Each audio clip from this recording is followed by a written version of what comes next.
He pulls a knife, you pull a gun. He sends one of yours to the hospital, you send one of his to the morgue. That's the Chicago way. Good morning, everybody. Good morning, Lauren. Good morning. So, Rahm Emanuel is running for re-election. Comes out with an ad, everybody. I want you to listen to this. Here's the thing. There are many issues facing Chicago. He comes out with an ad about coal-fired plants in the Latino neighborhood. When I had my firstborn son, he had his first asthma attack. We realized that it wasn't just us. There was a lot of people affected in Pilsen and in Little Village by air quality issues. And we recognized that these coal power plants were having an impact on our community. The message was falling on deaf ears. It was literally 10 years of fighting. I think Rahm comes at a lot of these issues being able to have the tough conversations. He said, if the right thing to do is shut them down, then that is what I will do. And that's exactly what he did. That's the kind of leadership that our communities need. So, Lauren? Thank you. Thank you. Actually, this ad didn't surprise me. And I thought it was smart because he's so down in the polls and he's been, portrayed as completely unlikable that I think in his first ads, rather we're not seeing, attack ads yet in terms of going after somebody else. He's going after trying to be the softer side of Rahm. And I think if he's going to start to appeal to voters and he's going to pick a Latina woman out and talk about her child and obviously go into the Pilsen Little Village neighborhood, he's targeting an audience and he's trying to appeal like he cares. So it doesn't surprise me at all that this is the way he picked to go. Two things. You said he's portrayed as unlikable. Is he portrayed or is he? I said he's viewed as unlikable in general, and that's why he's been down in the polls. But I think he's trying to appeal to voters like, I am likable, I am a good guy. But do you think he is likable? Not right now, no. He doesn't come on our show, John. Come on. He doesn't like us. And that is the key. I think that, going after the Latino vote, given that he's going after Jesus Garcia, Chuy Garcia, that's significant to me. Look, some people say, I don't like politics. And you know what I have to say to that? Sometimes I don't like it either. But I'll tell you one thing. Either they're taking your money, right? And so you don't care. I don't like politics. That's okay. Take my money. Or they're taking other people's money and giving it to you, and you don't want to bother anybody and make a whole Gruber thing out of it. So either way, it's about your money and this city and the future of this city. I don't know, Lauren. Well, we're taking your calls, 312-591-8900. What do you think? I mean, you knew he was going to come out. He's got all this money, right? He's got $9 million. You knew he was going to come out ahead of Garcia and Fioretti doing anything. And right off the bat, he's got to endear the public. He can't just win on money with his numbers so far down. And if you, look at this latest, that it shows here, the Chicago Teachers Union showing that defeating Cook County Commissioner Jesus Chuy Garcia by just 5 percentage points, 36% to 31%. So but that's their own poll. Right. In a way, it's a Chuy poll. Right, it's a Chuy poll, but I think we've also seen that his popularity has decreased, and so is there a window of opportunity? And he's jumping on that right off the bat and saying, this is what I've been criticized for, now I got to come out and regain the public trust. There is a room, I think, here for a conservative candidate, one who would come out and say to the people of Chicago, yeah, I may have lived in Logan Square 22 years ago, but I think I left my underwear, a clean set of underwear, in the drawer in the crawl space. And that guy's name would be John Cass. Okay? So I don't know. I'm just thinking about it. Should I run? You should run. Really? Yeah. What would the slogan be? The slogan would be what? Like free everything for everybody? How about little bike people will be like arrested on sight? The bike people aren't going to vote for you, John. No, they're not. They're accusing me of murder. But I would have to produce the commercial of you on a divvy appealing to the new mode of transportation, and maybe we could turn things around. I would make you my spokesman, and we could sit in a rickshaw, like one of those bike rickshaws. Pulled by the donkeys? I will have a cigar. You will have a green energy drink, and we'll just go through. Yeah, pulled by donkeys. John Cass, hot dogs for all. Yes. That would be go. my slogan. And also, for you know, you, it would- what? For you, it would be a It charred would also Polish, be baby. no more pay to play, no more status quo, no more patronage. It would be a lot of No slogans. Lucas Museum, right? No Lucas Museum unless everyone. Unless they make a big donation to his campaign. The way the Lucas Museum would work is if we all dressed up like Ewoks. That's the whole thing. That's what I want Ram to do. Dress up in a furry little costume, Ram, with a tiny little spear with a rubber tip. Just be worried about that Don't tip. we have a guy in a furry little costume coming on at 10:36 today? The Grinch will be here. And we're getting him to run for mayor. Yeah. Yeah, he's You guys- gonna run. Is he on your ticket? He's a mean one. Yes, he is in Whoville. Those aren't our values. It's, I don't know. Bill, good morning. You're on 89 WLS with John and Lauren. What do you think about the new ad? Well, I find a couple things really weird about it. Rahm is Obama's former chief of staff. Right. Obama promised to shut down the coal industry.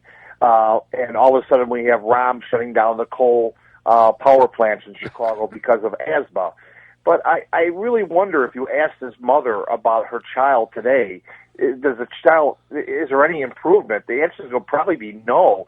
The plant in itself is a single stack coal plant that had a high chimney, and they did a lot of cleaning of that smoke before it went up in the air. And we lost hundreds, if not thousands, of high-paying Exelon jobs there. None of this makes any sense. It doesn't. Should I run for mayor? That's the question. Yeah, you should, John. Okay, what would be the slogan? Cyclone fence for everyone? All right. That's not bad. Thanks, brother. Bill. By the way, 224 is texting. It should be the Chumbalone party that That's you're running it. for. Chumbalo Nation will rise. All right, back here on the Big 89. This story really has me upset, John. Democratic leaders, including Representative Nancy Pelosi, have denied a request from Representative Tammy Duckworth of Illinois, who lost both legs in the Iraq War, to waive the Democratic rule barring proxy votes. Now, she's in the last stages of her pregnancy. Her doctor won't allow her to travel. She put in the request. Pelosi said no. Come on. Come on, Nancy. I mean, really, Nancy? Really?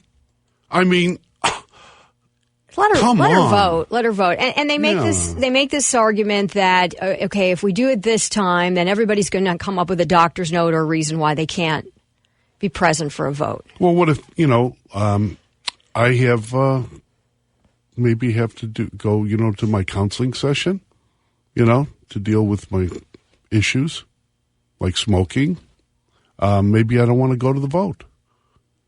Maybe I just want to press the button. Why can't I do that? I think we are a democracy. Well, and I think when it's major things, like if they're like they use the examples in here, like a funeral, or you have to have major surgery. If they're scheduling things that you can schedule around, but then I think okay, you should be present and try and schedule things around if you can reschedule them. But if there's major things, I don't understand why you can't just vote by proxy, and especially in her situation, I think it's terrible. This whole slippery slope argument is valid. I mean, you can't once you allow Tammy Duckworth not to go, you can. Then others will say, "I have an issue of equally pressing concern. My child has to go to the baseball game, or it's their first ballet recital, or something," and people just start booking and vote by electronics. I understand all that.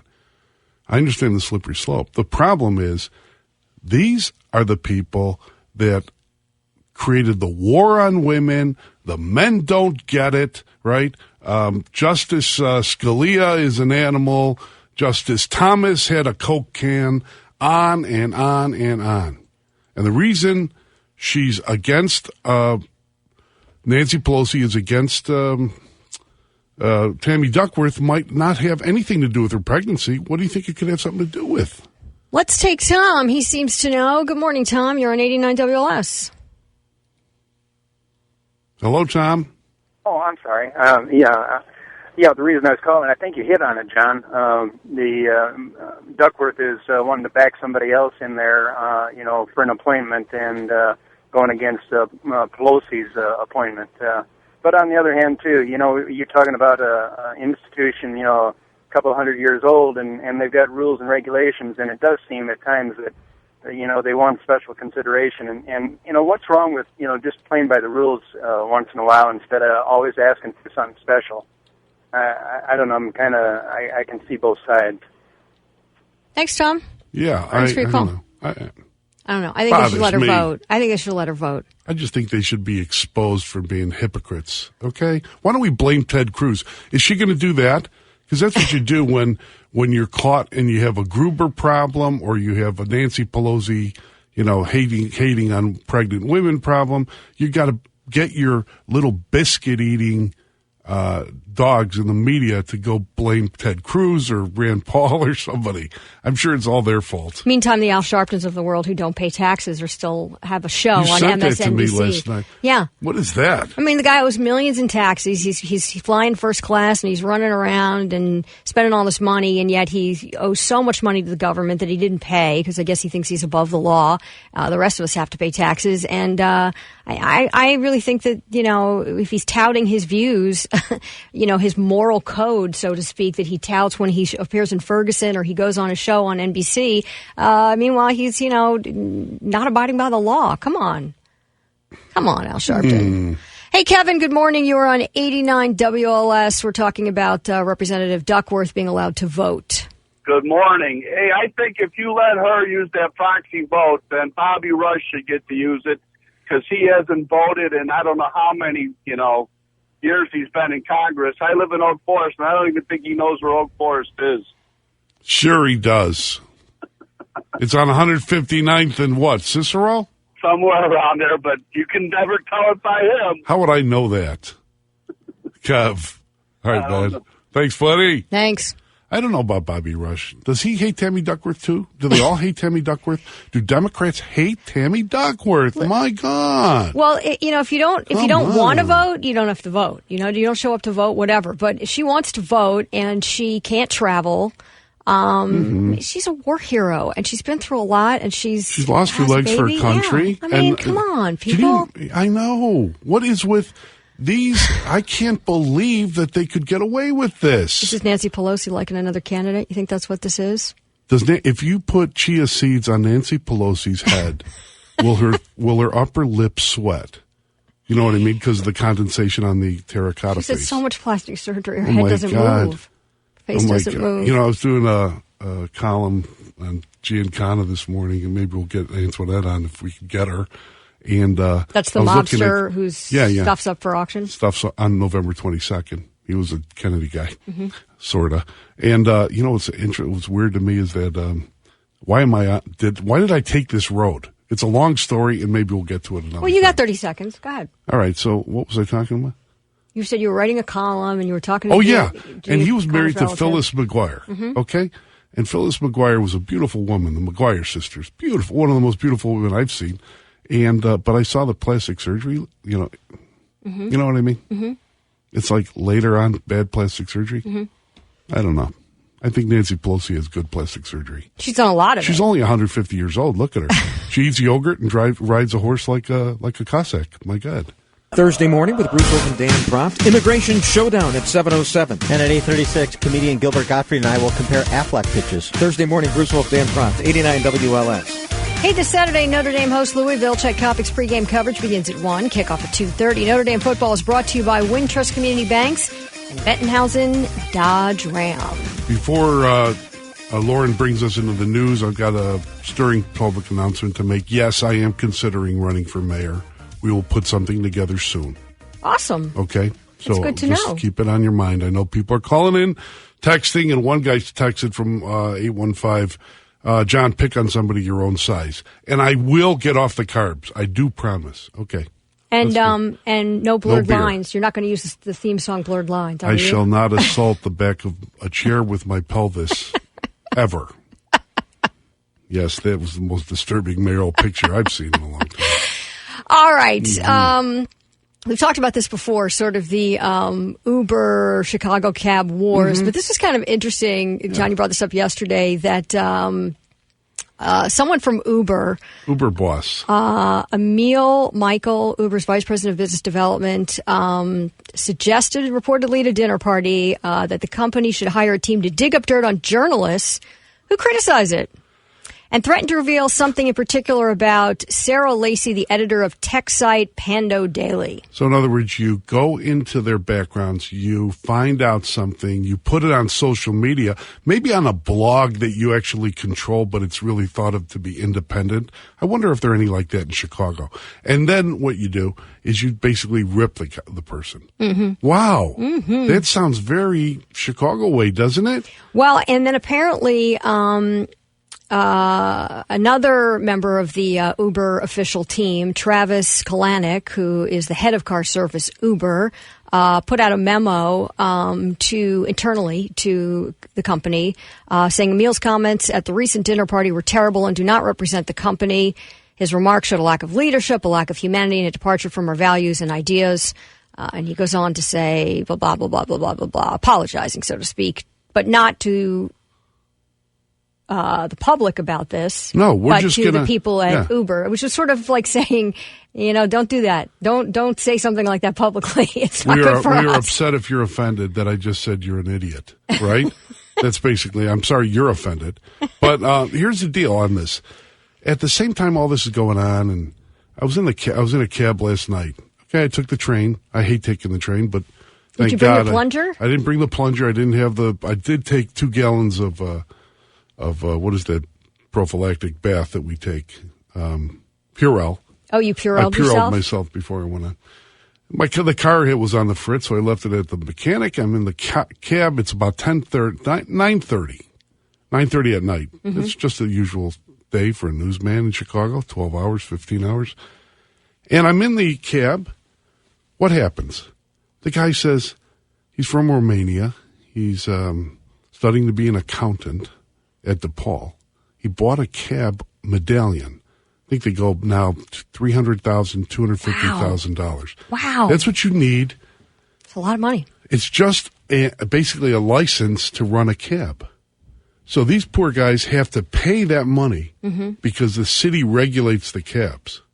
But the Uber, right, that Rahm's brother is an investor in, and friends of Rahm are investors in, don't have to pay $250,000 per car. Mm-mm. They don't even have that kind of regulation. Now, whether you're for regulation or not, I happen to be a deregulation guy. Mm-hmm. Milton Friedman's idea was, you want to be a taxi driver? Put up a sign and say, I'm a taxi driver, right?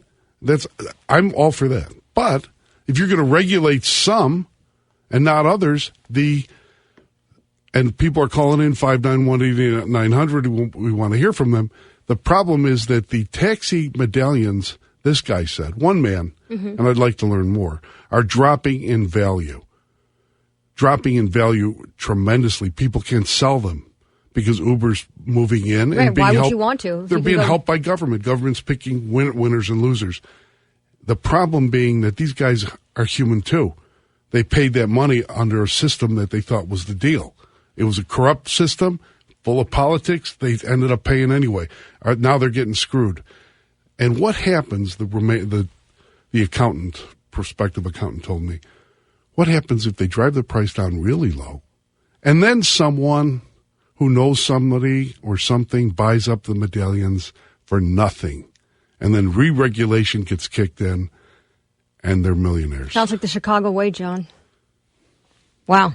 Let's take some calls here at the Big 89, 312-591-8900. Jay, good morning. You are on the air. Good morning. Hey, yeah, I'm an Uber driver, and I see a lot of taxi guys out here got Uber devices in their cars, so I don't see what's the problem. Let me just say this. I'm not a felon. I never had a DUI. I've never been to jail. Okay, Uber gave me an opportunity to make money for my family. Yeah. And I think it's a great idea. I think the taxi people out here are just some haters. They signed a bad deal with the city, and they need to just get with the program. Hey. I see a lot of taxis also have a application where you can request a ride from them. So that's what they should do. They should come up with an application, all taxis, where you can request a ride. If a person wants a ride, then they can choose a taxi or they can choose an Uber. Taxi drivers are real mean, they're real nasty, and that's why people love Uber. Thank you. That is a good point. But what do you say to the people who have to pay the medallion cost? That's the only thing I'm saying. As far as I'm concerned, you want to be a taxi driver? Put a sign in your window saying taxi. Drive around, charge whatever you want. You want to charge me $50 to go to the airport or $25? I'll find out who the cheaper one is and I'll take him. I think it should be free market. Just don't yell at me when I want to use my credit card. Don't yell at me on the side of the curb. Crazy. No soup for you. Don't lock the doors and not let me out. No soup for you. Stanley, good morning. You are on 89 WLS with John and Lauren.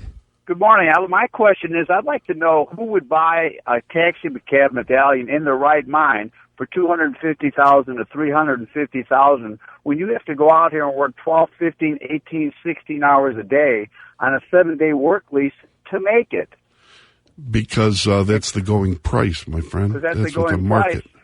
Well, who jacked it up? Who jacked that up there? It was would you years go out ago. and do it? Hold on a second. You asked the question, okay? And you come to the right place because even though I am considering running for mayor, I was actually there when years ago, 10 centuries ago, when Harold Washington tried to create freedom or movement in the medallions. He wanted other people to have a chance. It was $25,000 then, 25 or 30,000. And every year it went up because there was a certain limited number of medallions. And when you have a limited number of medallions, the price goes up, kind of like health care. It's the same deal. But it sounds like that isn't the way we hear it in the cab driving business. We hear you tell me. Under the table. And you're going to have some competition if you run for mayor, because I might run for mayor against you. Hey, Stanley. All right, Stanley, bring it, baby. But listen, I left my underwear in Logan Square in a crawl space. You left it in the cab. Thanks, have a Stanley. Nice day, John and Lauren. You guys would have a healthy debate. Meanwhile, what's the word? And the second word is me, Stanley? I forgot what that is. But real quickly, do you think that then possibly the Uber and Uber Lyft and all these offshoots are going to drive cabs out of business? There will be no more cabs? I don't know. I don't know. I don't want people to be out of business. I don't want to have liars like Stanley call and pretend that, look, if you have a limited number of medallions and the government controls the number, the price will go up. And then while they're not regulating Uber as much, they're screwing with the price of it. More than headlines. Get the whole story from Chicago's talk leader, 89 WLS. Hey everybody, John and Lauren, we're back. Listen, we decided to extend that segment because people want to talk about this. Uber, cabs, me running for mayor, journalists should be investigated, the whole thing. Yeah, so you were bring up the debate about the terms of $250,000 for a medallion, and then if suddenly they're devalued and people are going to Uber, what happens to those people who paid that? If you're a government, you're supporting Uber by not regulating Uber, but you're regulating cabs, then basically you're picking sides, and it's called not supply and demand. Hey, Bob, good morning. You're on 89 WLS with John and Lauren. Well, good morning. I found it very interesting, the conversation this morning was the same conversation I listened to in Toronto Monday afternoon on a local station up there with the same company and the same concerns involved. What were they talking about? They were, well, let's see here, mate. Let me see if I could get my English down a little bit. But anyway, this Unker place, I guess, was trying to move in Toronto, and they were talking about the regulation and deregulation of trucks, of cabs, et cetera, But I've been in the trucking business for a good number of years, and I remember when the ICC regulated routes and rates back in the 70s, 60s, and before that. And they had the Motor Carrier Reform Act of 1980. Anybody could start a trucking company. Competition increased greatly, and there's been winners and losers, but that's right, Bob. Thanks, Bobby. Yeah, thanks, Bob. Thanks. Thanks, Bobby. That's right, because the government picks winners and losers, and they shouldn't. Speaking of winners, we got a lot of texts this morning. 312, John, run for mayor. That's right. Yes. The Chumbalone Party is what we said earlier. Either that or the guys who will ride on. I like the idea of making my announcement while riding a rickshaw, but the kind that you pedal. No, I could have like some politicians peddle it for me. You're gonna have some aldermen I shall pulling wear. it. I would like to wear a Rickshaw. white. I would like to wear a white linen suit with a red fez, sort of like the guy in Casablanca. And I will smoke a cigar and drink a gin and tonic with bitters and make my announcement.